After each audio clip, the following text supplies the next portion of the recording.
Hello everyone. आज का जो टॉपिक है वो है difference between visa free and visa on arrival. तो ये दो तरीके के जो वीज़ा हैं इनमें मेनली क्या डिफरेंस है इस वीडियो में इसको समझेंगे। और आपके पास वीज़ा अप्लाई करने के बहुत सारे ऑप्शंस होते हैं। अगर मैं इंडियन पासपोर्ट होल्डर्स की बात करूं तो उनके पास वीज़ा फ्री ऑप्शन भी है कुछ कंट्रीज़ में वीज़ा ऑन अराइवल ऑप्शन भी है। और कुछ कंट्रीज़ में आपको पहले से ही अपना वीज़ा अप्लाई करने के बाद वीज़ा लेके उसके बाद आप उन कंट्रीज़ में ट्रैवल कर सकते हैं।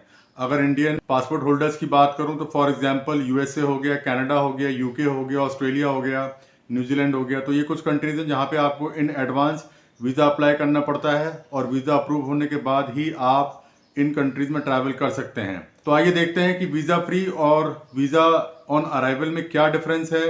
हालांकि बहुत मेजर डिफरेंस नहीं है, थोड़ा सा ही डिफरेंस है, पर इसको डिटेल में समझते हैं। Let's start. Difference between visa free and visa on arrival. You often need a visa to visit many countries, even for a brief stay. This can mean long queues at embassies and consulates and time spent obtaining required documentation such as letters of invitation in advance.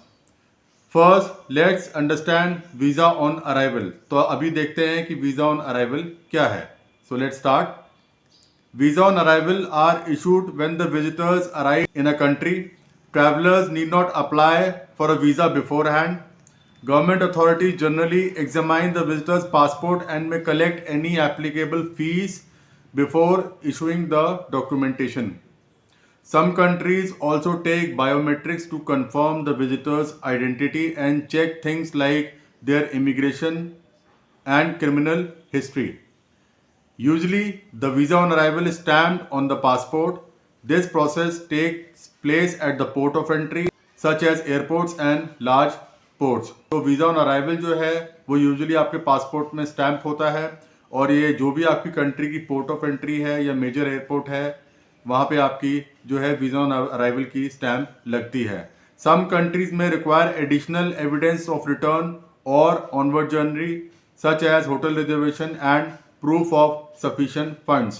तो आपसे कुछ additional requirements भी मांगा जा सकता है। Suppose करिए कि आप अगर थाईलैंड ट्रैवल कर रहे हैं वीज़ा ऑन अराइवल या वीज़ा फ्री जो भी वहाँ पे है, तो आपसे एडिशनली होटल बुकिंग पूछी जा सकती है और आपसे प्रूफ ऑफ फंड्स भी मांगे जा सकते हैं कि आप कितना फंड्स अपने साथ लेके चल रहे हैं। Now let's see visa free travel.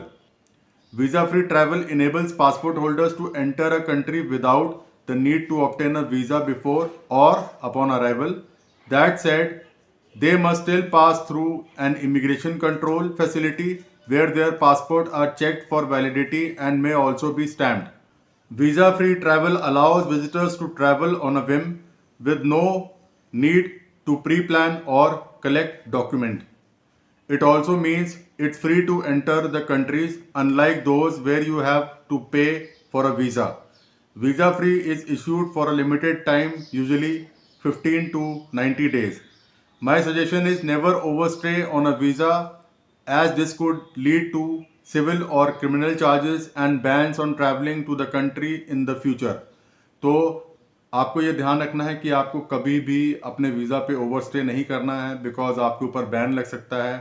चाहे आप वीज़ा फ्री लें या वीज़ा ऑन अराइवल लें या आप वीज़ा पहले से अप्लाई करके वहाँ उस कंट्री में पहुँचें, आप ओवरस्टे ना करें। आप अपने वीज़ा को एक्सटेंड कर सकते हैं या एक ऑप्शन और होता है कि आप उस कंट्री को कुछ टाइम के लिए लीव कर दें और दोबारा उस कंट्री में री एंटर कर लें।